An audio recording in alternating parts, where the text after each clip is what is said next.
Welcome to Jayatissa Athaudahetti YouTube channel. Hello and I welcome you all to my YouTube channel. අයිබෝවන් මම ඔබ සැම මගේ YouTube channel එකට සාදරයෙන් පිළිගන්නවා. හොඳයි. ඉතින් ඔන්න අද දවසේ මම තවත් අලුත්ම newspaper report එකක් අරගෙන ඔබ හමුවට පැමුණේ පුවත්පත් වාර්තා ඇසුරෙන් ඔබේ දැනුම වර්ධනය කිරීමේ අදහසිනුයි. හොඳයි. අද ප්‍රවෘත්ති පත්‍රයේ වාර්තාව කියවන්නට මත්තෙන් ඔබ තාමත් මගේ channel එකට subscribe කරලා නැත්නම් අදම subscribe කරලා අපි පටන් ගමු පත්තරේ කියවලා ඉංග්‍රීසි ටිකක් ඉගෙන ගන්න.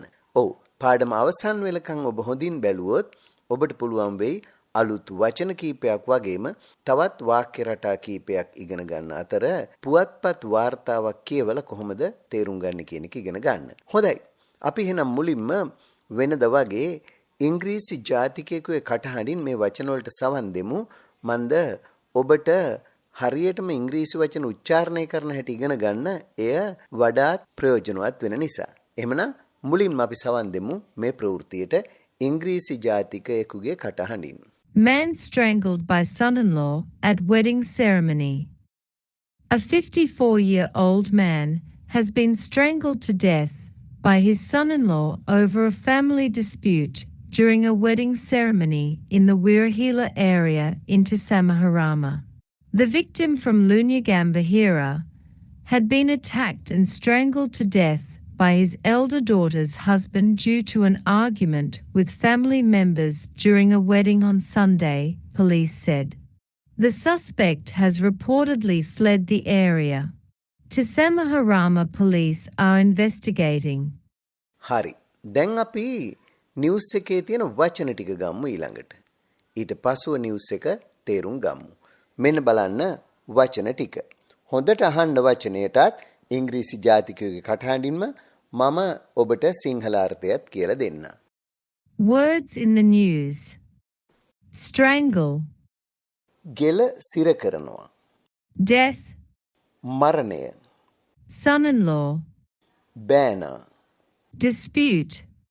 ආරවුලක්. During. අතරතුර. Wedding ceremony. මංගල උත්සවය. Victim. විපතට පත් වූ තැනැත්තා. Attacked. පහර දුන්නා. Elder. වැඩිමහල්. Argument. තර්කය එහෙම නැත්නම් බහින් බස්වීම. Suspect. සැකකරු. Reportedly. වාර්තා වන පරිදි Fled. පලා ගියා. Investigating. විමර්ශනය කරනවා. විමර්ශනය කරනවා. හොඳයි. දැන් අපි යමු පුවත්පත් වාර්තාවට. මුලින්ම මේ ශීර්ෂ පාඨයට සවන් දෙමු. Man strangled by son-in-law at wedding ceremony. හරි දැන් බලන්න. Man මිනිහෙක් එහෙම නැත්නම් මිනිහා strangled. දැන් ඔබ දන්නවා strangle කියන්නේ ගෙල හිර කරලා මරනවට. බෙල්ල මිරිකනවට. A man strangled මිනිහෙකු ගෙල හිර කරලා මරනවා by son-in-law. son-in-law කියන්නේ බෑනට. කෙනෙකුගේ දුව විවාහ කරගත්තු කෙනාට අපි කියනවා බෑන කියලා. son-in-law. son-in-law. at wedding ceremony මංගල උත්සවයකදී මේ at කියන නිපාත පදේ අපි භාවිත කරලා තියෙන්නේ යම්කිසි ස්ථානයකදී කියන්නේ. එහෙනම් man strangled by son-in-law at wedding ceremony විවාහ මංගල උත්සවයකදී බෑනා මිනිහෙක්ව ගෙල සිර කර මරා දමයි. ඇත්තටම මෙතන බෑනා මාමණ්ඩියව තමයි මරලා තියෙන්නේ. හොඳයි. දැන් අපි නිවුස් එක කියවමු. හොඳට මේ කොටසට සවන් දෙන්න මුලින්ම.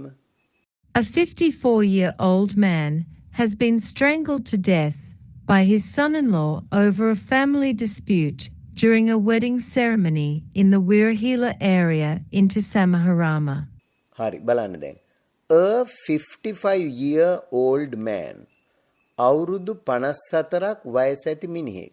A 54-year-old man. හොඳට තේරුම් ගන්න මේ අවුරුදු 54ක් වයස ඇති මිනිහෙක් කියලා කියන්නේ එක්කෙනෙක් කියන්නේ 54 year. years එම කියන්නේ නැහැ මෙතෙන්දි විශේෂණ පදයක් වශයෙන් ගද්දී. A 54-year-old man අවුරුදු 54ක් වයස ඇති මිනිහෙක් has been strangled. has been strangled කියන්නේ passive voice වල perfect වාක්‍යයක්. ගෙල සිරකර මරා දමා ඇත. ඇත කියන්නේ has කියන්නේ been strangled වෙන කෙනෙක් විසින් ගෙල සිරකර මරා දමා ඇත. to death කියන්නේ මරණයට. හිබ් ගෙල හිර කරලා මරණයට පත් කළා. by his son in law. by කියන්නේ විසින්. කවුරු විසින්ද? his ඔහුගේ son in law බෑනනුවන්. බෑනට කියන්නේ son in law.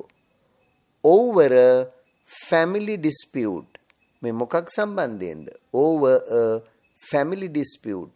පවුලේ ආරවුලක් වෙන අතරේ during කියන අතරේ. during a wedding ceremony. මංගල උත්සවයක් පැවති අවස්ථාවකදී බහින් බස්වීමක්. ඒ කියන ආරවුලක් හින්දා බෑනනුවන් විසින් මාමණ්ඩියාව ගෙලසිර කරලා මරා දාලා තියෙනවා. කොහෙද wedding ceremony එක තිබුණේ කියලා විස්තර කරනවා.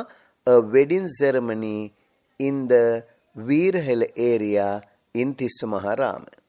තිස්සමහාරාමේ වීරහෙළ කියන ප්‍රදේශයේ මංගල උත්සවයක් අතරතුරදී පවුලේ ඇතිවෙච්ච ආරවුලක් සම්බන්ධව බෑන කෙනෙක් විසින් තමන්ගේ මාමණ්ඩියව ගෙලසිර කරලා මරලා දාලා තියෙනවා. ඊළඟට බලන්න. The victim from Lunyagambahira had been attacked and strangled to death by his elder daughter's husband due to an argument with family members during a wedding on Sunday, police said. The suspect has reportedly fled the area. Tisamaharama police are investigating. The victim from Lunugambahira. The victim කියන්නේ මේ විපතට පත්වෙච්ච පුද්ගලයා. The victim කියන්නේ විපතට පත්වෙච්ච පුද්ගලයා. එතකොට the victim විපතට පත් වූ පුද්ගලයා from Lunugambahira. Lunugambahire මේ විපතට පත්වෙච්ච පුද්ගලයා had been attacked. had been attacked කියන්නේ පහර දීලා තිබුණා. පුද්ගලයාට පහර දීලා තිබුණා. මේකත් passive voice. අර had සමග been ආවම කරනු ලැබ තිබුණි කියලා කියන්නේ. had කියන්නේ තිබුණානේ. තිබුණේ පහර දෙනු ලැබ කියන්නේ තමයි been එක්කලා attacked කියලා යෙදෙන්නේ.